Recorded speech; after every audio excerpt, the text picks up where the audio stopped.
I tried to end someone else's relationship because God told me I was going to marry them. And I know that sounds crazy, but it made sense to me. I was 17 years old and I was learning to hear God's voice for the first time. And that was honestly what I felt. I was at a ministry school and I was 17 years young, ready to be married. I thought God was going to bring my wife. I was going to get married at 18, and then we were going to have a family and be in missions for the rest of my life. So I was confident that God was going to bring her to me at 17 years old. So I get to this mission school and I show up, and at first no one is there that I'm like, okay, this is the person that God has brought for me. And a couple weeks go by, and all of a sudden there's this girl that shows up who wasn't supposed to be there. The registration for the school had closed. We'd already been 2 weeks in, and it was like, this was God's timing. He did it. He brought her to me when circumstances weren't in my favor, when it wasn't in alignment with man's plan. God made a way. I was like, this is it, Lord. Thank you. I receive it. And I remember I was praying about it, and I sat down in our prayer room and I was praying. I was like, God, is she the one? Like, I thank you for bringing my wife. Like, is she the one for me? And I remember looking up, and on a whiteboard, there was a sign. Someone had drawn a clock, and it said, in due time, focus on God 24/7. And I was like, yes, this is it. God said she's going to be my wife. I just need to focus on God. So naturally, like the man of faith that I am, I had to take control. Instead of just focusing on God, I was like, you know what? She's in a relationship right now. I need to end that because God said she's going to be my wife, but in due time. So I tell her, I'm like, hey, like, you need to break up with your boyfriend. It's not good for you guys to be together. He's not a Christian. Thinking that I'm doing God's work. I'm helping him. I'm like, yeah, God, I got you. Like, I'll do the heavy lifting here.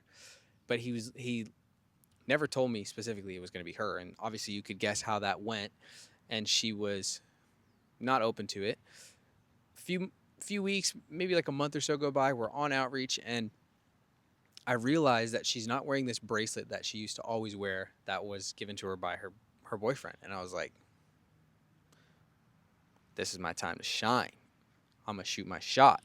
So here I go, thinking I'm Kobe, going to make this free throw, and ended up being like Shaq, just hitting bricks. Missed, didn't work out. It was awkward, not the best situation. I didn't really want to be in that. I've never done it before, didn't know that it was going to feel, rejection was going to feel like that. And I was like, dang, this kind of sucks. And I was 17 at the time, and I didn't meet my wife until I was 25.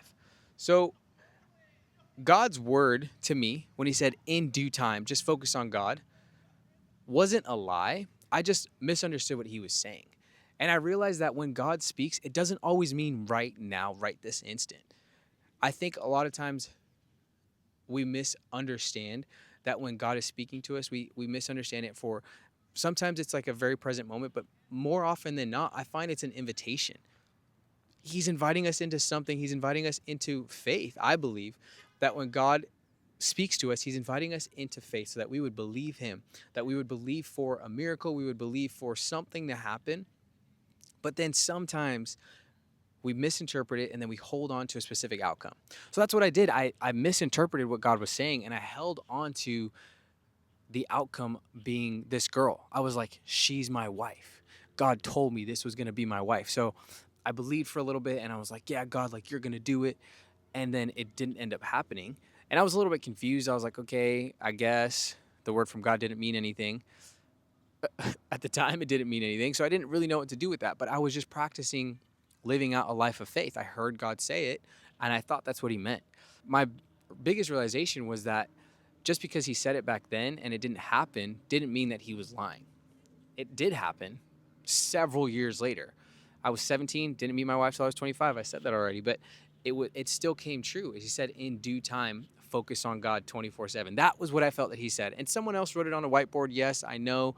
I looked up, but it was just the timing of it. It was like God was speaking to me through that message on the whiteboard. And along the ways from between 17 and 25, I had so many different moments where I took my focus off of God and I was trying to control an outcome. I was trying to make something happen that wasn't mine to make happen. I was trying to force kind of like an Abraham and Isaac kind of moment where Sarah was like, hey, sleep with my servant Hagar and have the son of promise. If you're not familiar with the story, Abraham's this super old dude, like 80, 90 years old. And God told him, you're going to have a son. There's a song, it's like Father Abraham had many sons. And basically all of the descendants of Israel came from Abraham. But he's old as dirt. Like, how is he supposed to have a son when he's that old? But God tells him, he's like, hey, you're going to have a son. And then nothing happens for a while. So then they're like, okay, well, maybe this is how it needs to happen. You need to sleep with my servant, is what his wife said to him. Crazy. So he sleeps with the servant. And then God comes to him 12 years later and is like, hey, I have a promise for you that I'm going to uphold. You are going to have a son with your wife. God wasn't lying to Abraham from the beginning. Even though it took him 25 years for that word to pass, God didn't lie to him. And because Abraham was trying to take matters into his own hand, there was a whole messy, sticky situation with his son and the slave woman. It was weird. It was just crazy. But Abraham was trying to take matters into his own hands, just like I was trying to take matters into my own hands. And several times God had to remind me, I just needed to focus on God. But the more that I tried to take matters into my own hand, the more frustrated I was. I would get hurt. I would feel rejected. And it was because I wasn't really looking to God. He wasn't satisfying me. And it wasn't until I realized that Jesus was the only one that could satisfy. It wasn't until I realized that it didn't matter who I was in relationship with. It didn't matter who knew me, who I knew. I needed to know God, and I needed God to love me. I needed God to heal me. There was a lot of trauma, a lot of pain that I had to deal with that I never addressed because I was so trying to get into a relationship to cover up any insecurity. But here's the truth. The lifelong lesson that I've walked with is that the more I let go, the more peace I have. The more that I hold on to a specific outcome, unless I know without a doubt that God said it is going to be this, the more I hold on to an outcome and the more I hold on to a timeline, I'm stressed. I'm full of anxiety.